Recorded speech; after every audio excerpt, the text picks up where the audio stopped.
Watch. Remembering Kobe Bryant's journey. E-News Rewind. Not even 4 weeks into January, we were hit with the news we all assumed would be among the worst we'd hear in 2020.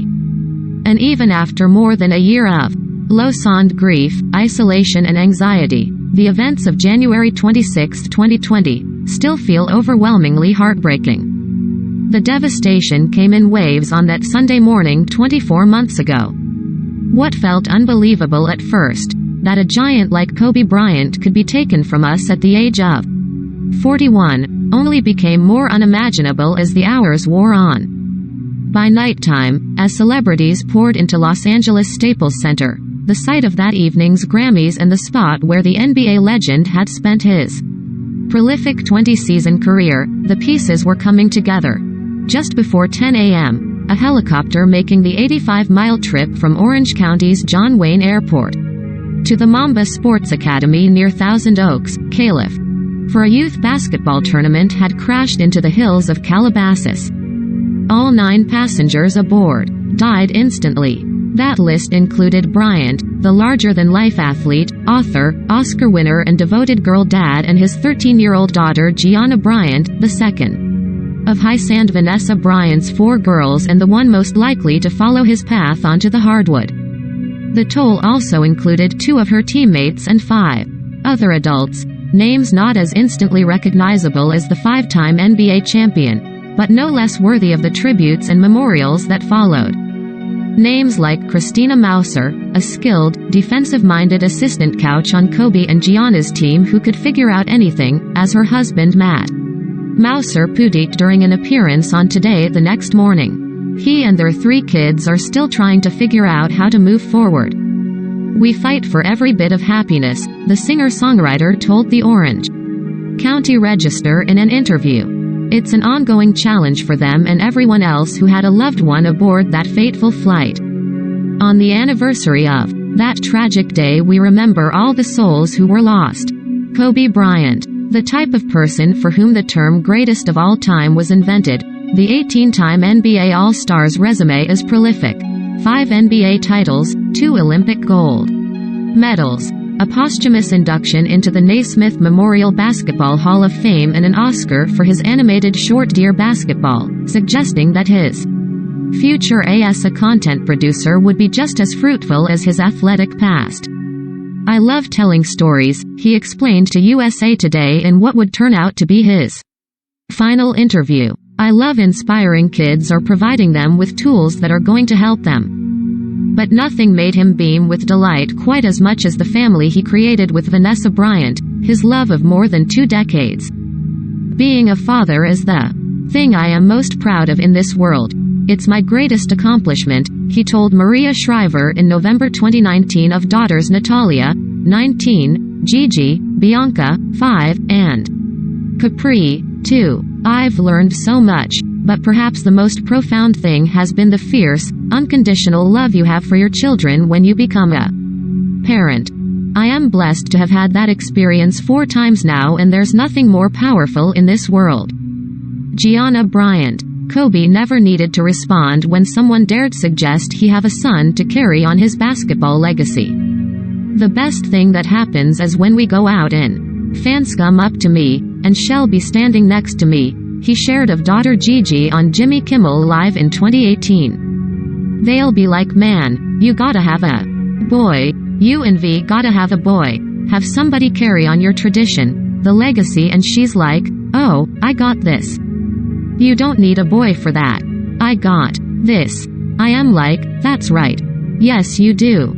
Blessed with dad's moves and confident swagger, it was her dreams of playing at the University of Connecticut and the WNBA that Kobe credited with reigniting his love of the game. "Before Gigi got into basketball I hardly watched it, but now that she's into basketball, we watch every night," he revealed during a January 2020 appearance on the All the Smoke podcast. "When I took her to the Laker game, that's the first Laker game I've been to I think since my Jersey retirement. We had so much fun because it was the first time I was seeing the game through her eyes."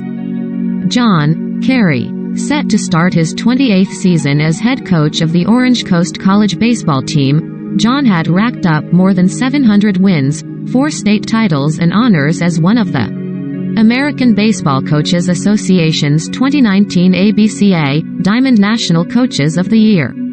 Alto was one of the best men I've ever met, associate head coach Nate Johnson said at an impromptu memorial. If your son played for him, he treated him like a son. If you coached for him, he treated you like a brother. If you worked for him, you were part of his family.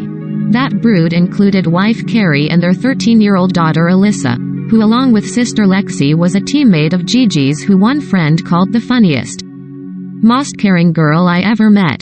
Lexi ultimately finished up her senior year of high school while living with older brother JJ, a Boston Red Sox scout and former University of Oregon shortstop. But the Alto Belly also included the thousands who gathered at Anaheim's Angel Stadium for the trio's February memorial.